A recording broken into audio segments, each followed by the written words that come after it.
आपको लोटा भर के जल चढ़ाने का फायदा क्या हुआ है? अब सुनना, पूरे भारत के लोग और पूरे देश विदेश में बैठे हुए जितने भक्त इस आस्था चैनल के माध्यम से कथा सुन रहे हैं, महाराज भगवान का एक नाम है भिक्षु,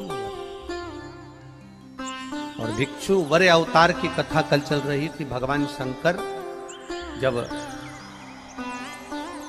सत्यारथ के मर जाने के बाद उसकी धर्म पत्नी गर्भ से थी, और वह धर्म पत्नी भी बच्चे को जन्म देकर घाट पर छोड़कर जब पानी पीने के लिए गई तो घड़ियाल ने, मगर ने उसको पकड़ लिया और वो धर्म पत्नी भी मर गई। पार्वती जी के मन में संशय आ गया था, पार्वती जी के मन में संशय प्रकट हो गया था कि ये शंकर भगवान की उपासना करता है, ये शिव का भजन करता है। राजा सत्यारथ शंकर भगवान को जल चढ़ाता है, राजा सत्यारथ भगवान शंकर की आराधना करता है, शिव की आराधना करता है। उसके बाद भी इसके प्राण छूट गए। इसकी धर्म पत्नी वो भी भगवत भजन में डूबी रहती है, उसके प्राण छूट गए। इसकी राज सत्ता चली गई, उसका वैभव चले गया, उसका बच्चा नदी के घाट पर पड़ा हुआ है। शिवजी के सामने प्रश्न का अंबार था, भगवान शंकर के सामने ढेर प्रश्न थे।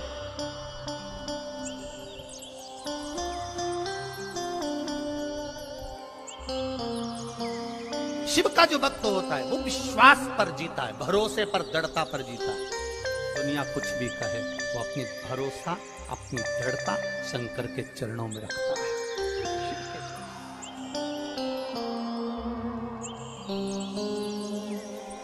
पार्वती, तुमने राजा सत्यारथ का जीवन देखा है, तुमने राजा सत्यारथ के लिए, तुम कह रही हो कि राजा सत्यारथ पूजन करता था, पाठ करता था, अर्चना करता था, शंकर को जल चढ़ाता था, शिवालय जाता था, और उसकी धर्म पत्नी भी जल चढ़ाती थी, शिवालय जाती थी। उसका बच्चा पड़ा हुआ है, उसका पूरा वैभव चले गया। शंकर की आराधना करने वाले को इतना कष्ट होगा, शिव की आराधना करने वाले को इतना दर्द होगा, शंकर की आराधना करने वाले को इतना दुख होगा, ये तो होना नहीं चाहिए।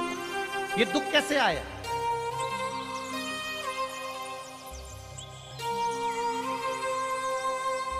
ये कष्ट कैसे आया? ये तकलीफ कैसे आई? शिव जी ने कहा, पार्वती चल मैं तुझे घुमा के लाऊं, और घुमाया।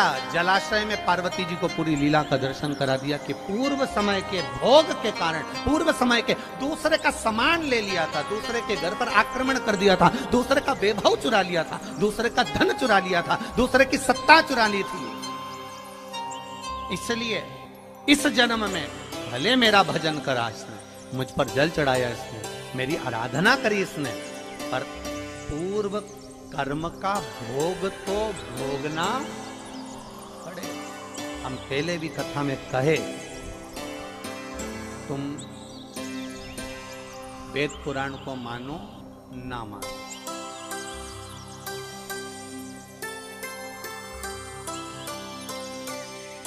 तुम धर्म शास्त्र को मानो ना मानो, तुम अपने बड़ों को मानो ना मानो, तुम अपने गुरु को मानो ना मानो, पर इतना जरूर मानकर चलना कि कर्म का भोग तो परमात्मा को भी भोगना पड़ा, तो अपन तो मनुष्य हैं, भोगना पड़ता ही पड़ेगा। कोई तुमसे कह दे मेरे पास आकर बैठ जा, मैं दुख नहीं आने दूंगा। कोई तुमसे आकर कह दे कि मेरे पास आकर बैठ जा, मैं ऐसा काम कर दूंगा कि तुम्हारे जीवन में दुख नहीं आएगा, तकलीफ नहीं आएगी, कष्ट नहीं आएगा, तो समझ लेना कि ये बेवकूफ बना। दुख आएगा, कष्ट आएगा, रोग आएगा, बीमारी आएगी, तकलीफ आएगी, क्योंकि पूर्व के कष्ट का, पूर्व के कर्मों का भोग हमको भोगना, पूर्व के कर्मों का भोग हमको भोगना। वो कौन भोगेगा?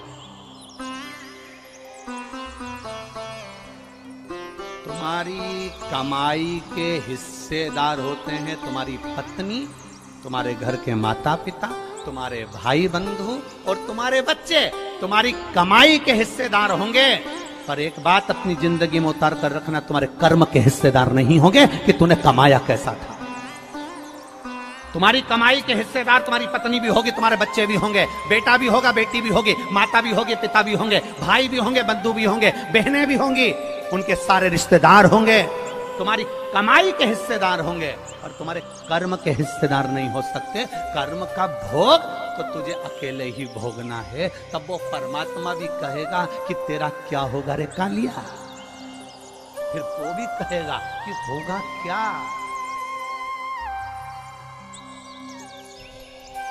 क्या कर्म करेगा, कोई दूसरा नहीं भोगेगा, हमें भोगना, हमें।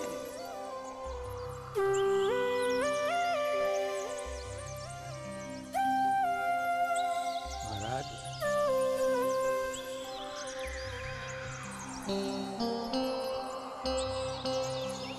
कर्म का भोग तो भोग, कोई दूसरा नहीं भोगने वाला। पार्वती, सत्यरथ को कर्म का भोग भोगना था। पूर्व में इसका वैभव इसने दूसरे का चुराया था, इसलिए आज इसका वैभव चलेगा। पूर्व में इसने जो कर्म किया था उसके कारण इसका ये कर्म चलेगा। तो फिर आपको लोटा भर के जल चढ़ाने का फायदा क्या हुआ है? अब सुनना, पूरे भारत के लोग और पूरे देश विदेश में बैठे हुए जितने भक्त इस आस्था चैनल के माध्यम से कथा सुन रहे हैं, अब सुनिए। ये कथा में भिक्षुवर अवतार भगवान शंकर का हुआ है 14वें नंबर का। उस कथा को ध्यान से सुनना। 19 अवतार में से एक अवतार है और यह हम सब के लिए है आज शिवरात्रि के दिन, कि दुनिया के लोग कहेंगे, दुनिया के लोग कहेंगे फिर वो सत्यारथ मरा क्यों, फिर वो उसकी पत्नी को घड़ियाल क्यों खा गया, फिर उसका वैभव क्यों चले गया। कई लोग कहते हैं ये दुख क्यों आता है, तकलीफ क्यों आती है, कष्ट क्यों आता है, ये पूर्व कर्म का भोग है। फिर हमने शंकर जी को जल चढ़ाया, शिव जी की आराधना करी, शंकर को हमने पानी चढ़ाया, शंकर जी के मंदिर गए, शिवालय गए, देवालय गए, फिर उसका फायदा क्या हुआ, उसका लाभ क्या हुआ। तो फिर शंकर भगवान ने पार्वती जी से कहा, अब उसका जल चढ़ाने का लाभ तुम देखो पार्वती, तुम देखिए। देवराज नाम का चोर ब्राह्मण था, ब्राह्मण कुल में जन्मा था, पर चोरी कर कर धन लाया, चोरी करेगा। भगवान ने जितना बड़ा पेट दिया है ना, 1 बीता का दिया तो 1 बीता का, 2 बीता का दिया तो 2 बीता का, जितना बड़ा पेट दिया है भगवान ने उसको पेट भरने के, पेट दिया तो पेट भरने के लिए भगवान ने उसको भोजन भी दिया। ये पेट भरने की जवाबदारी तो मेरे भोलेनाथ की है, पर पेटी भरने की जवाबदारी मेरे भोलेनाथ की नहीं है। तो बस इस पेट से हटकर जब दूसरा कहीं काम, लोभ, आसक्ति, वासना, तृष्णा, देवराज के साथ हुआ क्या था? देवराज की पत्नी थी, बच्चे थे, जो पत्नी थी, बच्चे थे, उनके पेट भरने की जवाबदारी भी भोलेनाथ की थी। भोलेनाथ ने पेट भरा, पर दिक्कत कहां खड़ी हो गई? जब देवराज अपनी बुद्धि को भ्रष्ट कर लिया। बुद्धि कब भ्रष्ट हुई? जब देवराज ने एक सुंदर कन्या को देख लिया, सुंदर स्त्री को देख लिया, स्त्री के चक्कर में पड़ गया।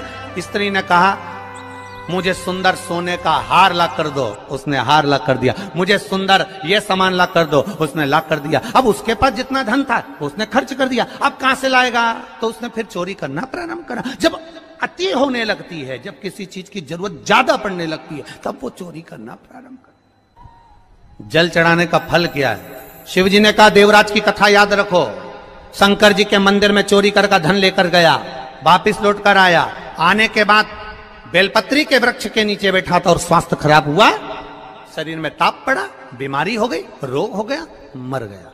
मरा, शंकर जी ने उसके लिए नंदी लगाया, नंदी पर बैठकर वो कैलाश धाम गया। तो इसने तो पाप करा था, इसने तो चोरी करी थी, इसने तो ये चोरी का धन लाया था, और इसने तो कभी शंकर का गुणगान नहीं करा। फिर मरकर इसको कैलाश धाम कैसे मिल गया? तो देवराज ने भी ये प्रश्न किया। तो भगवान शंकर नंदी पकड़कर जब चल रहे थे तो नंदी जी बोल दिए, सुन देवराज, ये तेरा पुण्य नहीं है, ये तेरा पुण्य नहीं है देवराज, जो तुझे मिल रहा है कैलाश धाम, ये पुण्य है तेरी बूढ़ी माँ का, जो रोज शंकर के मंदिर जाती थी, लोटा भर के जल चढ़ाती थी, उसका पुण्य बेटे के हिस्से में आ गया। मत्स्य दत्त क्यों चला गया? उसकी पत्नी क्यों चली गई? शंकर भगवान ने कहा यह कर्म का भोग था, कर्म का भोग, कर्म का भोग था। महाराज फिर लोटा भर जल चढ़ाने का फल क्या मिला इस सत्यरथ को? अब शिव जी ने कहा, सुन पार्वती, लोटा भर के जल चढ़ाने का फल क्या मिला? उसका फल ये है, अगर ये नारी गर्भ से होती, पानी पीने जाती और घड़ियाल इसको मार देता तो इसके घर में दिया जलाने वाला भी नहीं बचता, इसका पूरा वंश मिट जाता। इसके बच्चे का जन्म पहले करवाया, बच्चे का जन्म पहले करवाकर घाट पर सुलवाया। पानी पीने ये अकेली गई, इसको मगर ने पकड़ लिया, इसके बच्चे को संभाल कर रखा, क्योंकि इसने जो जल चढ़ाया था उस जल का फल ये मिलेगा कि इसके बच्चे को वापस वही वैभव फिर प्राप्त होगा। थोड़ा धैर्य रखना पड़ेगा, थोड़ा धीरज रखना पड़ेगा, थोड़ी सहनशीलता रखना पड़ेगी, थोड़ी आनंदता रखना पड़ेगी, थोड़ी सहजता रखना पड़ेगी। क्या देगा वो उसके ऊपर। आपका चढ़ाया हुआ एक लोटा जल क्या फल देता है, आपका चढ़ाया हुआ एक लोटा जल आपको क्या प्रदान करता है, ये आपको मालूम पड़ेगा कि आपने जो लोटा भर के जल चढ़ाया था उसका फल क्या मिला है, उसका आनंद क्या मिला है, उसका सुख क्या मिला है। शिव की कथा कर पार्वती, अभी तुमने देखा कि सत्यारथ चले गया, अभी तुमने देखा कि उसकी धर्मपत्नी चली गई, अभी तुमने देखा कि उसका सारा वैभव चले गया। अब तुम पूछ रही हो कि शंकर भगवान को जल चढ़ाने का फल क्या है। अब मैं वो फल का दर्शन तुम्हें करा रहा हूं। और पार्वती अब तुम रुको। इतने में माता पार्वती के सामने भगवान शंकर ने एक भिक्षुक का रूप धारण कर लिया, एक भिखारी का, एक भिक्षुक का रूप धारण करा। और भिक्षुक बनकर मेरा देव अधिदेव महादेव, भिक्षुक बनकर मेरा शंकर, भिक्षुक बनकर मेरा देव अधिदेव महादेव उस नदी के घाट पर पहुंच गए जहां पर राजा की धर्म पत्नी ने अपने बच्चे को जन्म दिया था। उस घाट पर पहुंचे। अब देखिएगा जरा एक लोटा जल का महत्व। इसलिए कहते हैं सारी समस्या का हल, सारी समस्या का हल एक लोटा जल का महत्व। देखिए धर्म पत्नी ने बच्चे को जन्म दिया था, उस बच्चे को भगवान शंकर भिक्षुक बनकर, एक भिखारी का, एक भिक्षुक का रूप धारण कर कर उस बच्चे को गोदी में उठा लिए। एक नारी दूसरे घाट पर कपड़े धो रही थी, शिवजी उस बच्चे को लेकर उस नारी के पास पहुंच गए।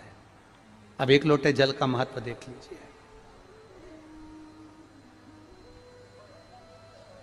उस नारी के पास पहुंच गए मेरे भोलेनाथ और मेरे देवाधिदेव महादेव। जब उस नारी के पास में पहुंचे, मेरे देवाधिदेव महादेव ने आवाज लगाकर कहा, माता माता माता। इतने में कपड़े धो रही हुई उस नारी, कपड़े धो रही उस नारी ने जैसे ही आवाज सुनी, वस्त्र का जल धोते ही नदी के अंदर जो कपड़ा था उसने देखा, देखते से ही वो जल मेरे महादेव के ऊपर जाकर पड़ गया। हे शिव, ये आपकी कृपा है। अब जल कौन सा पड़ा भोलेनाथ जी पे? जल कौन सा पड़ा था? जो कपड़े धो रही थी वो बूढ़ी मां, और शिवजी बनकर गए भिक्षुवर, भिक्षा मांगने वाले, एक भिक्षुक बनकर एक भिखारी का रूप धर कर गए हैं मेरे भोलेनाथ, और जाकर खड़े हुए। अब देखिए जरा, बड़ा विचित्र बात है। शिवजी जाकर खड़े हुए, मां मां मां। शंकर जी ने आवाज लगाया। जैसे ही शिव जी ने आवाज लगाया, बूढ़ी मां ने जो पलटा, कपड़े का छींटा का पानी देवाधिदेव महादेव पर चला गया। कपड़े के छींटे का पानी महादेव पर गया।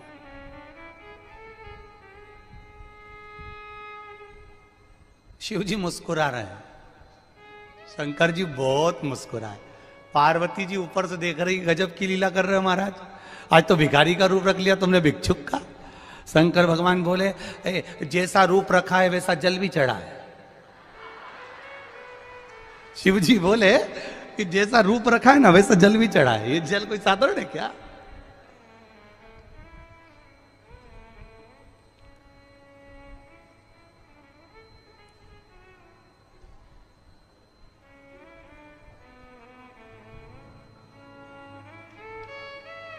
आशीष से किसी ने कहा कल कि गुरुजी कथा कहते हैं, हमारे पास में जो पड़ोसन बैठती है वो बड़े ध्यान से सुनती और ऐसी खो जाती होती है।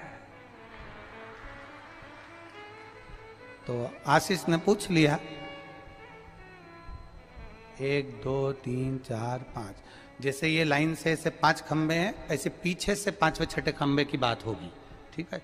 अब वो कहे भोजन करते करते बोली कि हम वहां बैठे हैं उस पंडाल में, हमारा ये खंबे के पास। अच्छा कितनी चतुर हो तुम लोग, खंबा तक गिन के बैठी हो, ये तुम्हारी विद्वत्ता है, बहुत बढ़िया।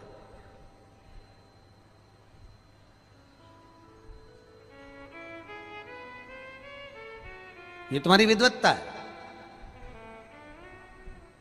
आज एक माता जब दिखी आरती के समय पर, जब हम आरती कर आ रहे थे, तो खंबे में उसका जो तिलक था वो यहां से लाल कलर का ऐसा था और 2 पीले कलर का ऐसा था। तो हम थोड़ी देर रुककर पूछ लिए ये ऐसा क्यों है। कहने लगे कथा में बहुत सारे लोग खो रहे हैं तो हम सब ने डिजाइन ऐसी बना ली है,